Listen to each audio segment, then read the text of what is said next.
Each and every piece, no matter how small, we need to know where it was found. NTSB investigators face pressure like never before. The eyes of the world. We're going to be on this. A Piper Saratoga has crashed into the sea. Hit the water like this. At the controls of the small plane, one of the biggest names in American life, John F. Kennedy Jr. What a rising star he was. Some people were thinking he'd have a shot at being a president of the United States. Morning. Another dark chapter in a tragic family saga. There was this Kennedy curse. John, what's going on? Now all the world wants to know, what's the real story behind the crash that killed a Kennedy?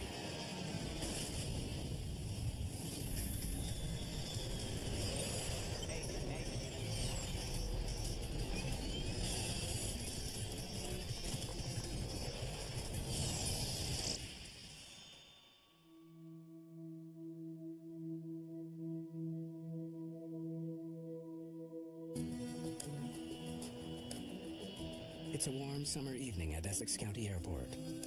Less than an hour from the busy streets of Manhattan, the small airfield serves many of New York's wealthiest citizens, boarding private planes for weekend getaways. Preparing to pilot his own plane, a man who in many ways is the elite of the elite. John F. Kennedy Jr. He was breathtakingly handsome. He was such a crown prince, people kept waiting for the moment when he would run for office publicly. It was like sort of an assumption, I think, kind of quietly in the background. Though JFK Jr. has not yet run for office. Good morning. Thank you for coming. He's already a huge celebrity. People magazine's sexiest man alive. Ladies and gentlemen, meet George. He's also the editor-in-chief of his own splashy publication. And most importantly, the only son of the late President John Fitzgerald Kennedy. The public fascination with John Kennedy Jr. stems from his father's extraordinary life and tragic death. President Kennedy has been assassinated. It's official now. The beloved president was cut down by an assassin's bullet just 3 days before John Jr.'s third birthday. We watched this adorable little child playing under the desk in the Oval Office. We watched him riding on his daddy's back in the White House, playing horsey with his daddy. We watched him, of course, at that one terribly tragic and sad moment when the small child in a little short knee coat saluted his father's casket as it came by.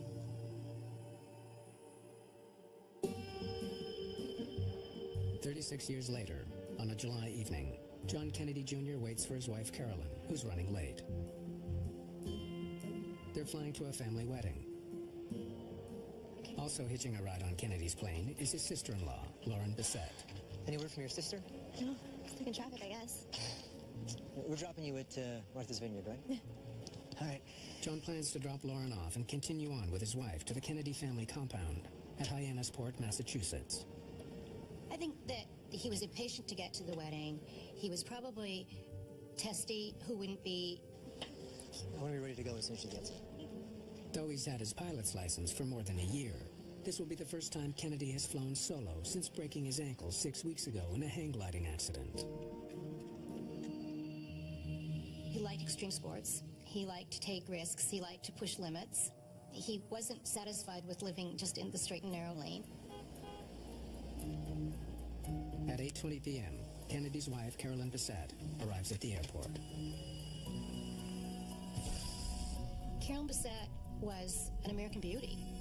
She was this goddess-like creature with her beautiful blonde hair pulled back. They really were this amazingly beautiful couple together. All right, ladies, hop in. I just have to do a walk around, and then we can get going. Hey, it's going to be a nice weekend. Since marrying John 3 years ago, Carolyn has been forced into the media spotlight. Paparazzi hound the famous couple at every turn. They still went out, they went jogging, they went walking with the dog, and they did their best to keep having a life. The constant scrutiny turns up signs of tension between the couple. There are rumors that the marriage is in trouble. Still limping from his accident, Kennedy makes a final pre-flight check of his new plane, a Piper Saratoga. It's top-of-the-line, single-engine, six-seater. It was well-equipped with a GPS, a global positioning system. The selling point for the Saratoga is it has 4 club seats facing each other in the rear of the aircraft. Seatbelts on, please. There's some headsets back there if you want to listen in.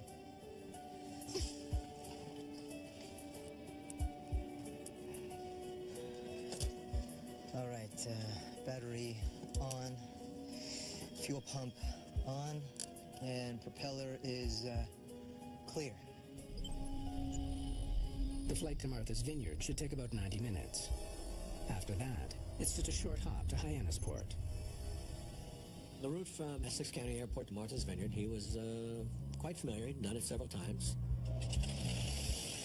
At 8:40 p.m., more than 2 hours behind schedule, the flight gets underway. 75 knots. Oh, yeah.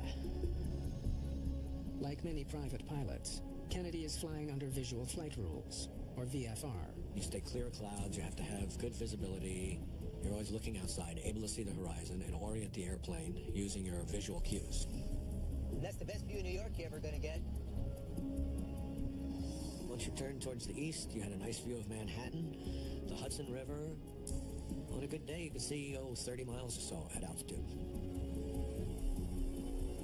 Kennedy cruises at just 5,500 feet, a typical altitude for small planes. Around 9:30 p.m., he leaves the mainland coast behind. Just leaving Montauk over there. I don't see a thing. His flight path was following the coast, so he would want to go south over the Long Island Sound to line up and set up for a long straight in for the runway. He expects to reach their first destination in about half an hour. We'll have you on the ground by 10 for sure.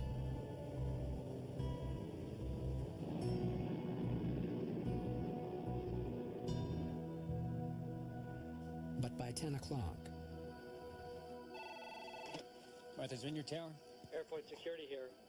the air traffic controller at Martha's Vineyard Airport has had no contact with Kennedy's plane. Any word on that flight?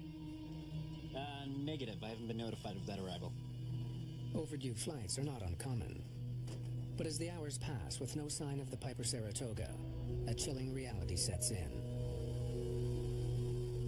John F. Kennedy, his wife and sister-in-law are missing without a trace. The Kennedy curse is a handy moniker, but there is some truth to it. The history of the Kennedy family is marred by tragedy. Joseph Kennedy Jr., JFK Jr.'s late uncle, died while on a top-secret mission in World War II. President John F. Kennedy and his younger brother Robert were both assassinated. And numerous cousins have since died. It does seem like there's some pall over the family sometimes. At 3 a.m., the FAA calls the Coast Guard and launches a search for Kennedy's plane. Now 5 hours overdue. Curtis Somog of the U.S. Coast Guard joins the search. I think we did have a little bit of a heightened hope that we would find this person because they did have such a tragic history. The first priority is to narrow the search area, but there's little to go on. It looks like he didn't file a flight plan. Kennedy's precise route is unknown. And unlike commercial aircraft, low-flying private planes are not closely monitored by air traffic control. The Coast Guard will have to use radar data to estimate Kennedy's last location. It's an approximation at best. Once planes leave the coast to fly over open ocean, the radar system here only tracks them if they're flying above 1,100 feet. We don't know what happens after that altitude, so if, for instance, there was some attempt to recover, it could fly 100 yards or it could fly 5 miles. We don't know. All the searchers know for certain is that Kennedy's plane is missing, and it's up to them to find it.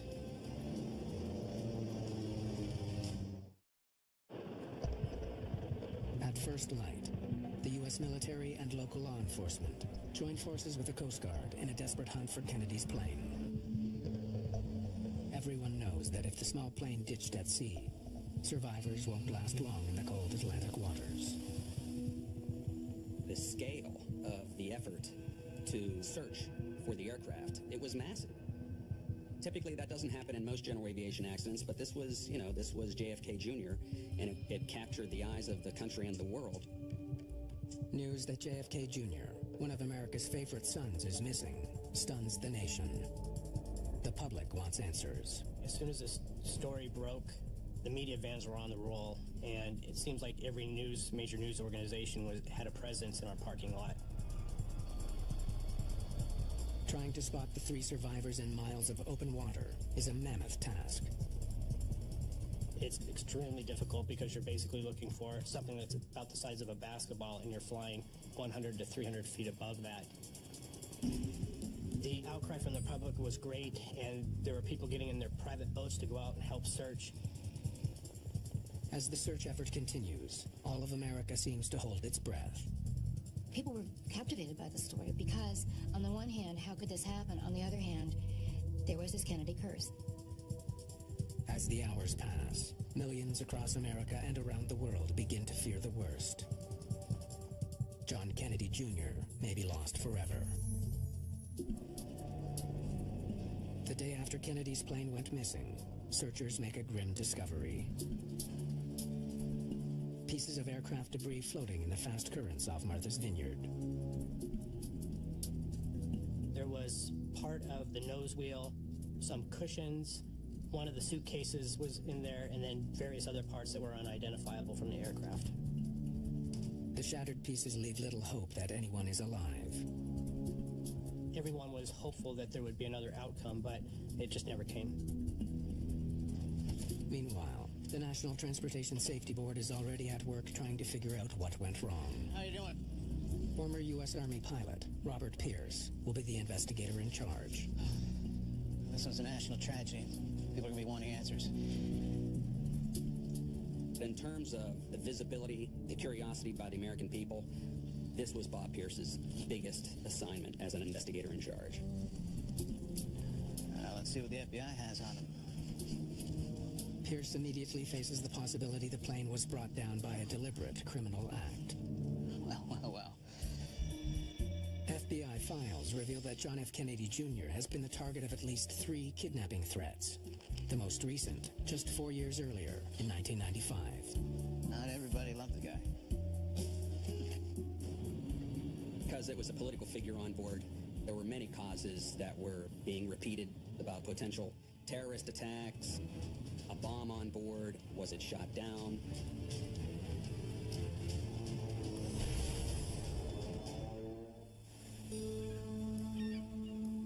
The answers could lie with the wreckage, but it's still lost at the bottom of the Atlantic.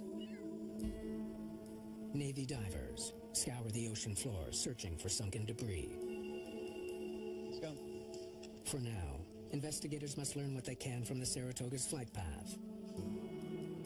They compile data from coastal radar stations to build a picture of how the plane was flying. Okay, so far, so good. And then just as he leaves the coast, he suddenly starts heading away from Martha's Vineyard. Why is he flying in the wrong direction? We always consider recorded radar data as a poor man's black box. It's a way to get some information in regards to the flight path, the airspeed, the altitude, and that was very helpful in this investigation. Let's see what he's doing out there. About 30 miles from Martha's Vineyard, the plane makes a series of unusual maneuvers. Okay, first he descends, then he turns right and climbs again. Level for 1 minute, and left, and right again, followed by a high-speed dive. You know, he's flying like someone who can't control the plane. The pattern that was indicated by the radar was quite unusual for a normal type of descent and approach to an airport. We don't know at that point exactly why. Finally, on July 20th, 4 days after Kennedy's plane went down, U.S. Navy divers locate the sunken wreckage and the bodies of the 3 people on board. Today, we were able to bring closure to 2 families, and I think that we realize is very important. I can still remember pictures of him saluting as the motorcade went by in the funeral procession, And I think that was probably the hardest part, is seeing the tragic loss of so many of the generations there. John F. Kennedy was really the crown prince of this family. It seems almost Shakespearean in its tragedy to see the way we lost him. What a horrible way to go, and what a sad way. It seemed more than anything tragic to me to have this light snuffed out so soon, when there was so much that he could have done to brighten the world. Hey, Jeff Gazzetti. Can't wait to see what you have so far. NTSB investigator Jeff Gazzetti flies out from Washington to join the team. My boss at the time called me saying, listen, if they find the wreckage, you're going to be the guy that's going up there to lead the examination of the wreckage. Okay, ready when you are. He starts by studying video evidence, images of the wreckage captured by Navy divers. You fast forward to the main wreckage. For Gazzetti, the way the pieces have fallen and the distance between them are important clues. You have to answer the first question. Did the airplane crash and disintegrate upon impact, or was there some sort of in-flight breakup?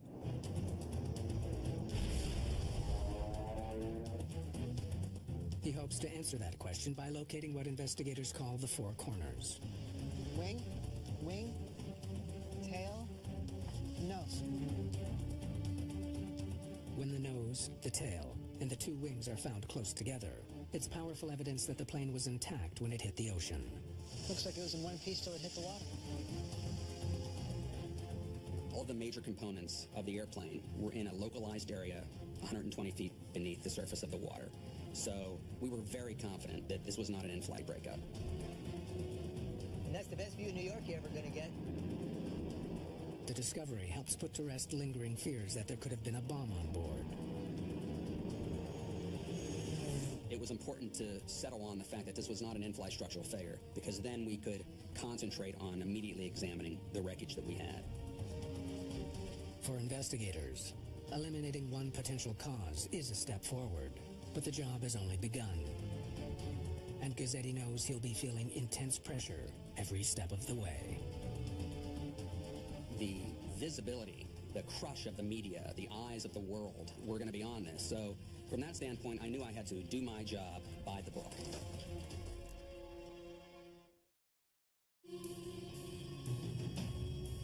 Guys, that's tail. We got to put that back there. The cables, get the cables all together in one spot. Let's keep them over there. Salvage efforts have recovered 75% of John F. Kennedy Jr.'s Piper Saratoga from the ocean. If we were ever going to provide a story to the public and to the aviation community and to the family, we needed to glean as much evidence as we could, and that meant trying to find every piece that was available in the wreckage. Each and every piece, no matter how small, we need to know where it was found. Investigators begin a methodical analysis of the debris. I want to see every piece. We start at the wingtips, we work our way in. The small plane was not required to carry flight recorders. Gazzetti will have to uncover the story behind this crash by interpreting the clues imprinted on the crumpled debris. Okay, let's see how you hit the water. If Gazzetti can understand exactly how the plane hit the water, it might tell him what went wrong. The right wing is much more damaged than the left wing. Bit by bit, the damage reveals how the plane came down. When you look at crush marks on a structure, they can tell you a lot. There's something called accordion crush damage, where you just take the structure and the impact just crushes it down and it looks like an accordion, which gives you an idea of what the angle of impact was. Huh. I wasn't expecting that. The roof's badly damaged, but no damage on the floor. I think they were upside down. Spanking right, hit the water, like this. The discovery paints a terrifying picture of the flight's final moments. Damn it! Come on! Level off!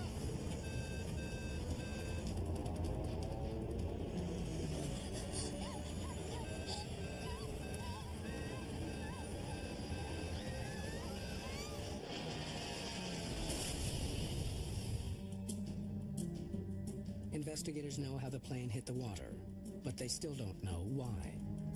And mounting public pressure is never far from their minds. I had heard that there was a newspaper that was offering $250,000 for any photograph of the wreckage. And since I was in charge of taking photographs of the wreckage, I had to make sure that all the photographs were going to be secured and not leaking out. Oh, damn, it's time for another news conference. You have the pressure from the media. They really want to know what's going on. And if you're a mid-level investigator, you have the pressure from your boss to get things done so that media and the public can actually be informed as to what's going on. The Saratoga is a single-engine propeller plane. If that engine failed, it might explain why Kennedy lost control of his plane. Gazzetti examines the propeller blades. The way they're bent and twisted tells him they were spinning when they hit the water. The only way to get that to happen is to have a propeller under power, being propelled by the engine, so you didn't have a power plant problem. The evidence is clear. There's nothing wrong with that engine. Investigators shift their attention to the complex mechanisms that control the motion of the plane. All right, let's run the cables and see what kind of shape they're in. That's it. Run it right through the pulley, straight back to the aileron. A system of cables and rods connects the yoke to the ailerons and flaps, elevators and rudder that steer the airplane in flight. What about flight controls? Was there something about the way the airplane was flying that was not pilot-induced, but was actually a problem with the airplane itself? If a control cable breaks mid-flight, What the hell? it can lead to a catastrophic loss of control. Nothing's working. John, what's going on? It's okay. It's okay. The entire world wants to know if that's what happened in the night sky off the coast of Martha's Vineyard.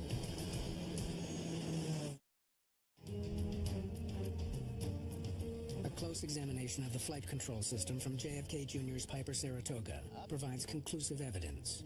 And down. None of the control surfaces malfunctioned in flight. The aileron cables also seem fine. The cable system was working. There's also no sign that the cable snapped before the crash. We found control cables that were separated, but they were separated in what we call tensile overload, where it was just due to impact forces, as opposed to a corroded cable or some sort of pre-existing failure. Investigators are left to wonder, what else could have brought down JFK Jr.'s plane? All right, now let's check if the attitude indicator failed somehow. There's another failure that might explain the bizarre flight path.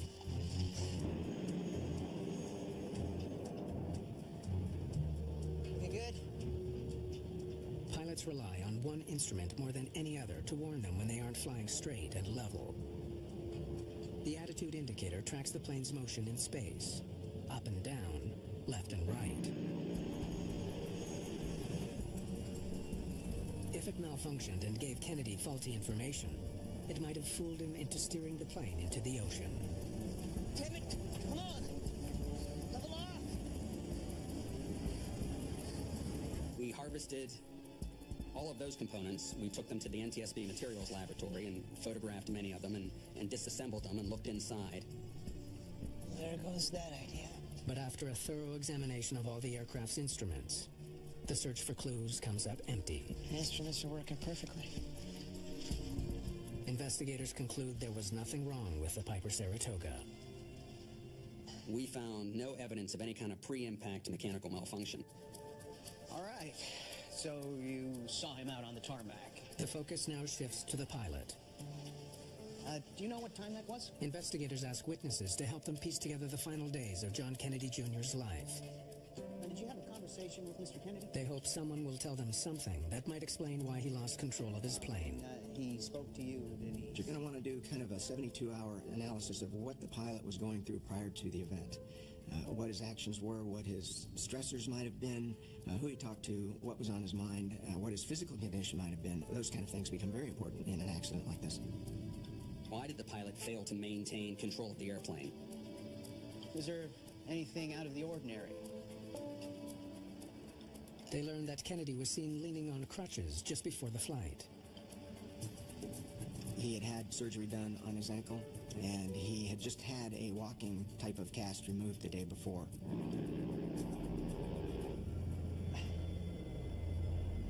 Pilots need both their hands and their feet to fly a plane.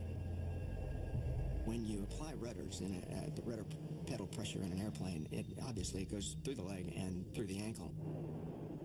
Could Kennedy's injury explain the fatal flight path? A check of medical records provides the answer. Though he was still using crutches some of the time, his records show his ankle was strong enough to fly the plane. He was fit to fly. That ankle shouldn't have given him any trouble at all. It's another dead end. Next. The search for clues continues, uncovering worrisome details about a rocky marriage and mounting stress in Kennedy's life. I'm just trying to get a sense of his state of mind. Now, I understand his marriage is going through a rough patch.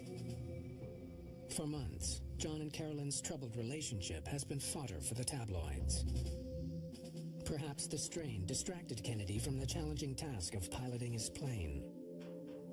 Everyone comes out afterwards and talks about that this spat and that spat and that she was very difficult and that she was demanding. But you never know how much of that is just kind of people speculating. Ladies and gentlemen, meet George. After a high-profile launch, Kennedy's magazine is also in trouble. No, you shouldn't worry. No, we've got a great plan in place going forward. Yeah. No, it's going to be fine. Yeah. He genuinely launched that magazine, George, with an interest in providing a voice and vehicle to bring politics to his generation. No, you have nothing to worry about. Magazines are pretty expensive and hard to run. It wasn't doing too well by the end. Now, Mr. Kennedy led a very busy life. I'm sure he had a lot on his mind that night. Maybe that's what rattled him when he was up there. As in any activity, your state of mind affects your behavior. And for a pilot, that pilot may not realize that the stress he's under can affect how he flies and what his decision-making skills are at that point in relation to how safe is it to go fly today. Saratoga 90253, ready for takeoff from runway 22. John Kennedy Jr. appeared to be the definition of grace under pressure. But what was the real story? Did he have the piloting skills to handle the added pressure of flying his own plane?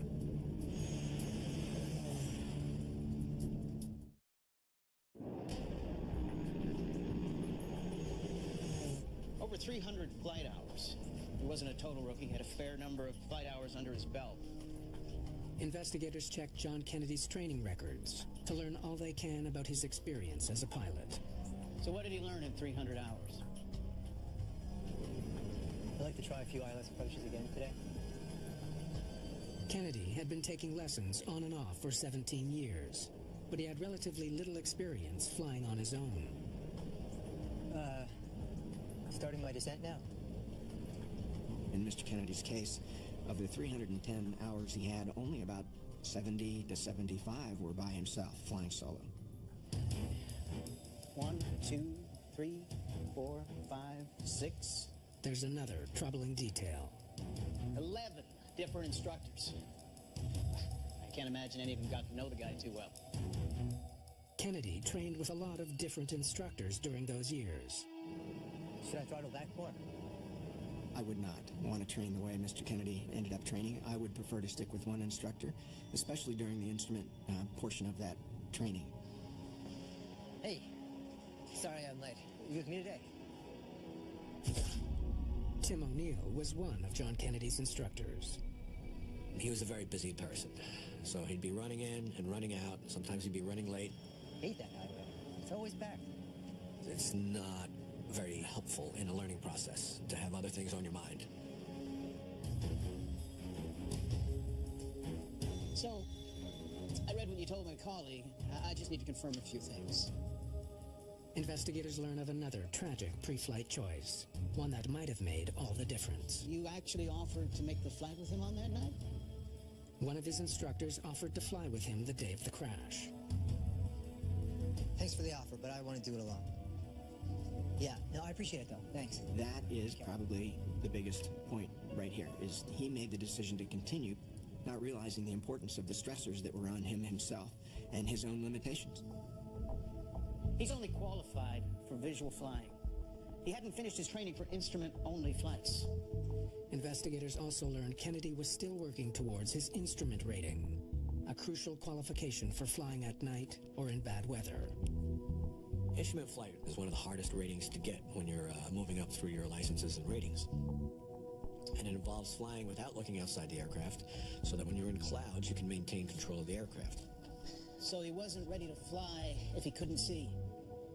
So could he see or not? Look, I'll need the most detailed weather available.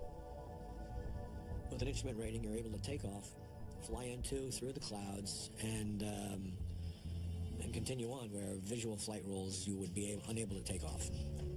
Computer records reveal that Kennedy checked the weather online at 6:34 p.m. It was a clear day with good visibility. But Carolyn's last-minute shopping and the heavy rush hour traffic pushed their departure time back by more than 2 hours. Any word from your sister?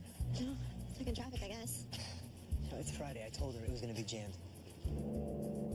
By that time, weather conditions were deteriorating, with haze making it hard to see the horizon.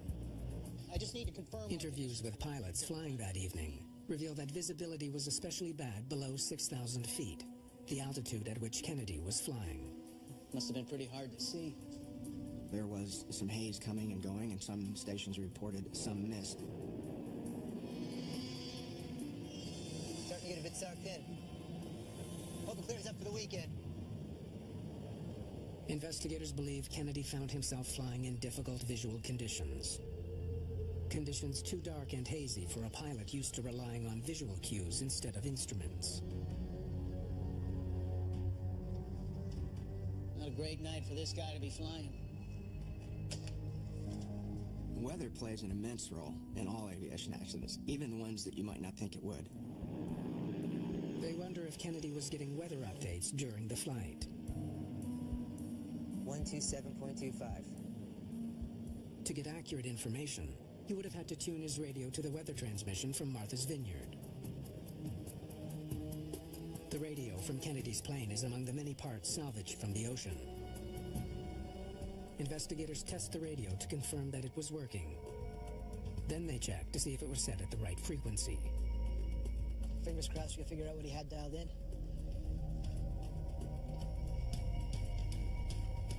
Show me that frequency again. 126.25. He was off by 1 digit. Kennedy had tuned his radio to the wrong frequency. In this case, the frequency was off by 1 number. The discovery tells investigators that Kennedy likely wasn't getting the weather updates he needed. But it tells them something else as well. Something that may finally explain the fatal crash that saddened an entire nation.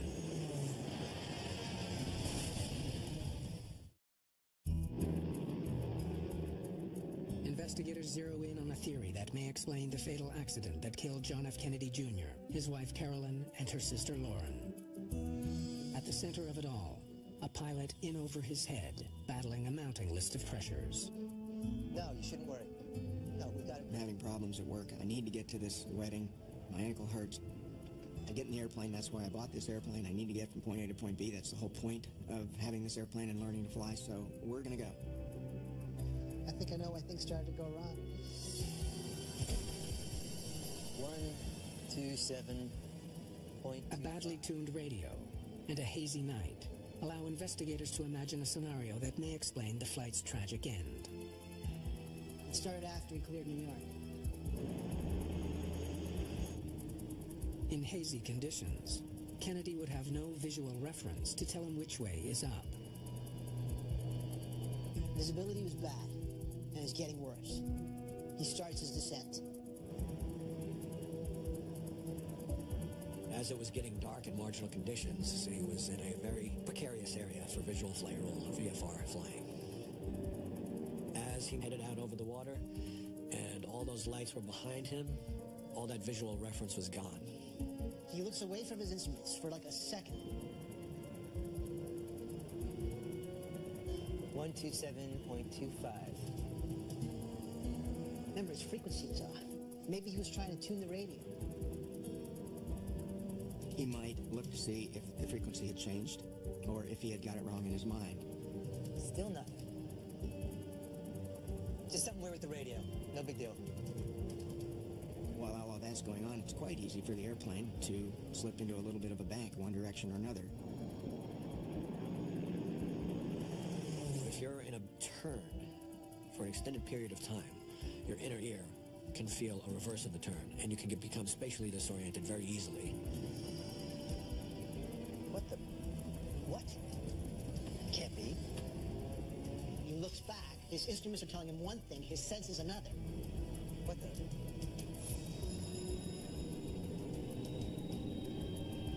You have to be well trained to disregard what your brain is saying and look at your instruments, work on your scan, and fly by your instruments.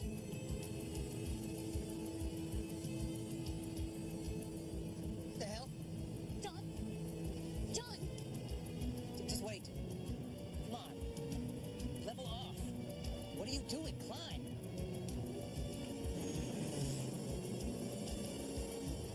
Once he becomes disoriented, Kennedy is too inexperienced to force himself to believe his instruments, no matter what his senses are telling him. Nothing's working. He may not have even have known what type of unusual attitude he was in and that he was about to hit the water. So it's the only thing that fits. Spatial disorientation. You're really left with the gaping possibility that was always there, which was the classic case of spatial disorientation, which unfortunately has killed so many pilots.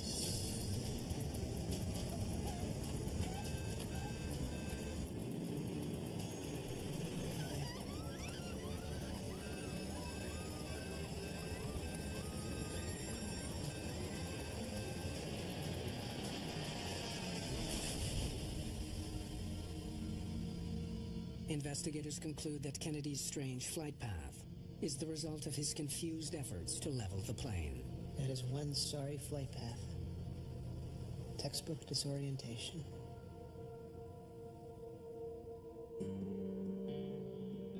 The NTSB's official report cites Kennedy's failure to maintain control of the airplane during a descent over water at night. The high profile of the accident brings new attention to the dangers of spatial disorientation, especially for pilots who are new to instrument flying. I always try to teach students, be ready to buy an airline ticket. And there was numerous cases where my students left their plane where it was, and they'd call me, and I'd go pick it up for them. You need to always have an out, and an airline ticket is your best out. I don't think the public wanted to accept sort of pilot error as or pilot arrogance, which may have been the same thing in this case, as the cause. Losing him was one thing, but losing him essentially to his own mistake made it much worse. A young person with such promise. Some people were thinking he'd have a shot at being a president of the United States. Good morning. In the end, we lost a piece of our American innocence. It was a tragedy.